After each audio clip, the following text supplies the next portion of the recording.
Hi, it's good to be back with you again. Happy New Year. Hope things are going well. We're going to be talking today, as I mentioned last month, about the art of listening. And at that, you're probably wondering, what's with the split background? We're going to let that symbolize something. In science or in art, whatever you've studied, or both, you're going to find out that black and white are not colors. Everything in between, from the lightest yellows to the deepest indigos, those are our colors.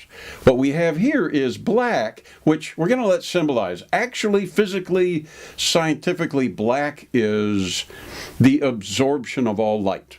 And that's what, it all goes away from your eye, you can't see anything, that's what black is. White is the reflection of all light back to your eyes. That's why all the colors coming at one time look like white. Now, when we're thinking of communication, I'm going to let this symbolize black is the absorption or the listening that we're talking about today. We're also going to talk a little bit about once you've listened well, what do you do?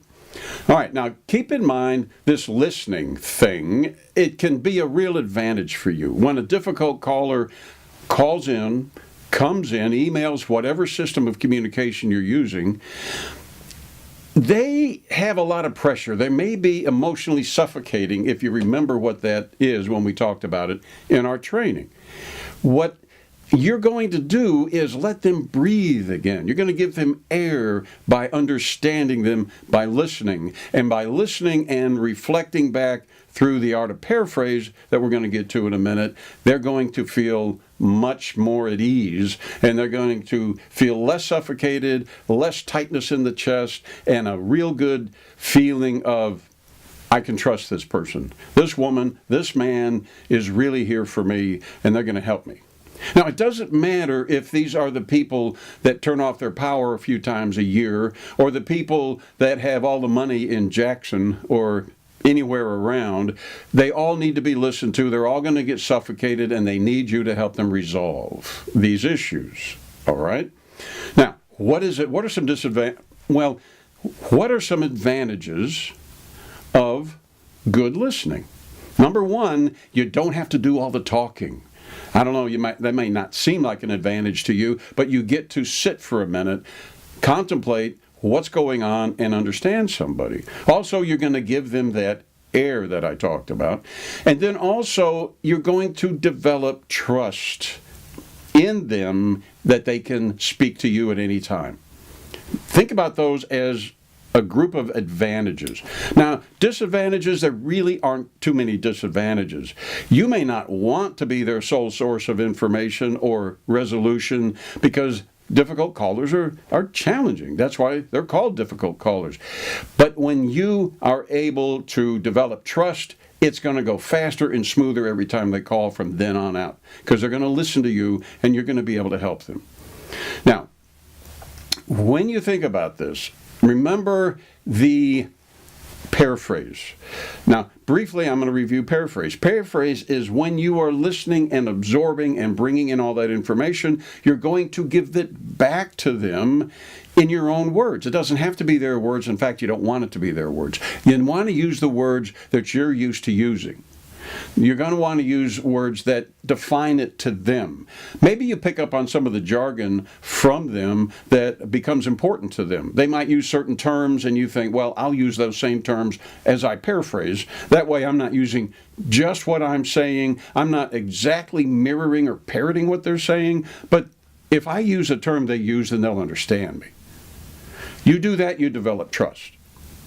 Now, as you paraphrase, remember, it does two things for you. One, it confirms to the speaker, that difficult caller, that you're hearing what they're saying and understanding. Hearing, listening is one thing. What's coming in the ear canal, do you really understand what they need? Do you understand what they think they need? What they think they want? What they think a resolution would be? Do you get that on the front end? Then, after you've pulled that in, how do they know? Well, you paraphrase. They know that you're paying attention to them. Plus, when they say, yeah, that's exactly it, you get that you've heard what they have to say. You understand what they have to say. Again, that brings up the trust, brings down the anxiety and the anger, and makes things run faster and much, much smoother. All right? Now remember, this is The art of listening, that also has a big role in speaking a little bit. You're not speaking new ideas, you're reflecting back, you're trying to understand them, and paraphrase is the key way. Remember, if you say, I understand what you're saying, they're not going to get it like a paraphrase. All right? Just one last little pearl. And remember that exercise I keep telling you about where you write down 3 accomplishments each day and then a desire for the next day? Make listening really well a habit. Make it a desire for the next day, maybe better and better and better, and you feel good about what you're doing. And you're going to feel like you're accomplishing a lot, especially with those folks. Practice on the easy callers. Practice on the people that always pay their bills by phone when they call you in rather than doing it themselves. Some of you mentioned that some people call for things they don't even need to call you for. They just like to talk. They just like to use you as a resource. Practice these skills with them. Practice where it's easy, then you get really good, and it comes second nature when it's more difficult. I hope all this has been helpful. Next month we're going to talk about, well, it'll be February. New Year's resolutions may be falling off. Goals may be getting foggy and less clear. We're going to talk about an article I've read recently that has really good, strong points, and I'll reference that to you below the YouTube video that you're looking at right now. You're going to be able to see the resource and go find it yourself and enjoy these strong points about goals and keeping them going, keeping them fresh, and keeping them effective in your life. I've enjoyed talking with you again. Please thumbs up if you like it. Make a comment. Ask anything of Pat or Amanda or myself below the video when you get an idea of something you'd like to hear more about. All right? We'll see you next month. Thanks for listening.